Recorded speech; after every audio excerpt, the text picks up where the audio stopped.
नमस्कार। आज हम लोग बात करेंगे साइकोलॉजिकल फर्स्ट एड के बारे में, यानी कि मनोवैज्ञानिक प्राथमिक उपचार। जैसे कि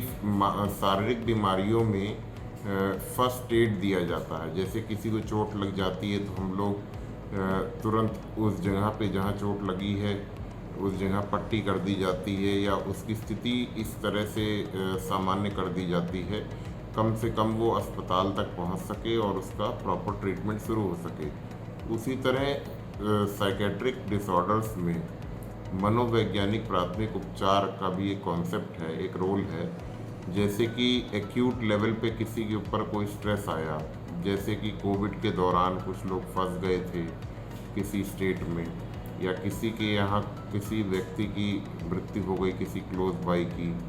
या कोई एक्सीडेंटल कुछ न्यूज़ ऐसी सुन ली, या इस तरह की कोई भी घटना जो होती है उसमें हमें सबसे प्रथमतः डॉक्टर के पास जाने या साइकेट्रिस्ट के पास जाने के पहले मनोवैज्ञानिक प्राथमिक उपचार रोगी को उपलब्ध कराना चाहिए। मनोवैज्ञानिक प्राथमिक उपचार का उद्देश्य रोगी की इमीडिएट नीड्स, जो इमीडिएट उसकी नीड्स होती हैं उसको एड्रेस करना, इमीडिएट उसकी ज़रूरतों को एड्रेस करना, उसके तनाव को कम करना और तनाव में जो वृद्धि हो रही है उसको कम करना, और तनाव की गति बढ़ने की गति को रोकना, और जो पूर्वज जो तनाव है उसको भी कम करना,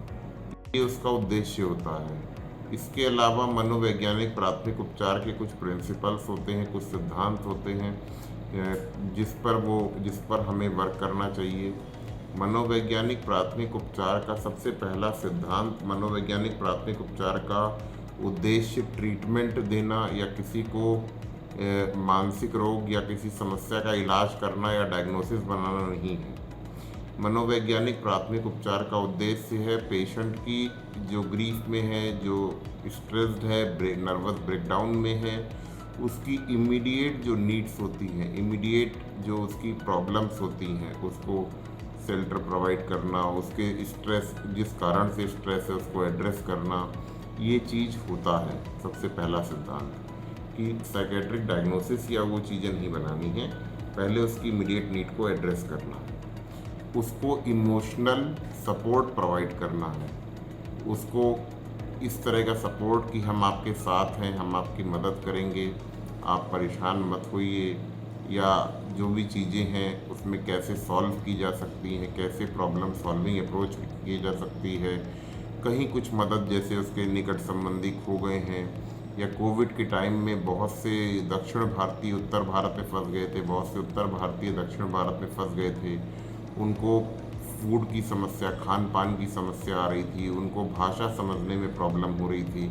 तो उनको एड्रेस करना ये भी बहुत ज़रूरी है कि उसको कैसे एड्रेस किया जाए।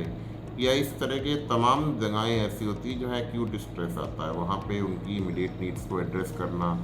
उनको सोशल सपोर्ट प्रोवाइड करना, यानी कि कहाँ से उनको फैमिली, उनकी फैमिली से, फ्रेंड्स से, नेबर से, आसपास के लोगों से, और जो उस समय social worker, social service available हैं उनको सपोर्ट प्रोवाइड करना। गवर्नमेंट का जो टाइम है, गवर्नमेंट किस तरह से जो प्रोग्राम या जो भी चीज़ें चल रही हैं उनमें कैसे हेल्प प्रोवाइड कर सकती है, इस चीज़ को भी ध्यान में रखते हुए हमें उसको गवर्नमेंट के प्रोग्राम से या गवर्नमेंट की जो भी सुविधाएं हैं उनसे अवगत कराना। अंततः हमको उनको जो गवर्नमेंट के या सरकारी या प्राइवेट जो भी उनकी अफोर्डेबिलिटी या जो भी जगह है वहाँ की उपलब्धता अनुसार जो भी सेंटर हो, साइकेट्रिक सेंटर हो, सपोर्ट प्रोवाइड करने के बाद उस पर रेफ़र करना कि उस पर जा कर के, या उनको अगर हम किसी माध्यम से ले जा सकें तो उनको ले जा कर के उनकी हेल्प करना। साइकोलॉजिकल फर्स्ट एड जो प्रोवाइड कर सकते हैं वो कोई भी मेडिकल हेल्थ प्रोफेशनल प्रोवाइड कर सकता है। मेडिकल हेल्थ प्रोफेशनल्स में साइकेट्रिस्ट के अलावा अन्य चिकित्सक जो होते हैं वो प्रोवाइड कर सकते हैं, किसी भी विधा के चिकित्सक प्रोवाइड कर सकते हैं, नर्सेस प्रोवाइड कर सकती हैं, फार्मासिस्ट प्रोवाइड कर सकते हैं, और उसके अतिरिक्त इसी क्षेत्र से जुड़े वार्ड बॉय या कोई भी जो व्यक्ति थोड़ी सी भी ट्रेनिंग इस चीज़ में हो जिसकी, वो प्रोवाइड कर सकता है। हमें साइकोलॉजिकल फर्स्ट एड प्रोवाइड करने में ये भी ध्यान रखना है कि पेशेंट का सोशल, रिलीजियस, इकोनॉमिक बैकग्राउंड कैसा है, क्या है, और उस अनुसार हमें साइकोलॉजिकल फर्स्ट एड प्रोवाइड करना है। साइकोलॉजिकल फर्स्ट एड बहुत हद तक इमीडिएट नीड्स को पेशेंट की एड्रेस करता है, इमीडिएट उसको किसी मेजर साइकेट्रिक डिसऑर्डर में जाने से बचाता है, इमीडिएट सुसाइडल टेंडेंसी या सुसाइडल अटेम्प्ट्स को रोकता है और बहुत हद तक मदद करता है। इसलिए ये बहुत इम्पॉर्टेंट कंपोनेंट है मेंटल हेल्थ का और इस चीज़ को हमको ध्यान रखना है। और ये हेल्प हम लोग अपने निकट के लोगों को प्रोवाइड कर सकते हैं in times of stress, acute stress. तो आज के लिए इतना ही, धन्यवाद। इस चीज़ को आप लोग सुने, समझें, जीवन में उतारें, अप्लाई करें, लोगों को बताएं और वीडियो को देखें, लाइक, सब्सक्राइब करें और लोगों के साथ शेयर करें जिससे सबकी मदद हो सके। धन्यवाद।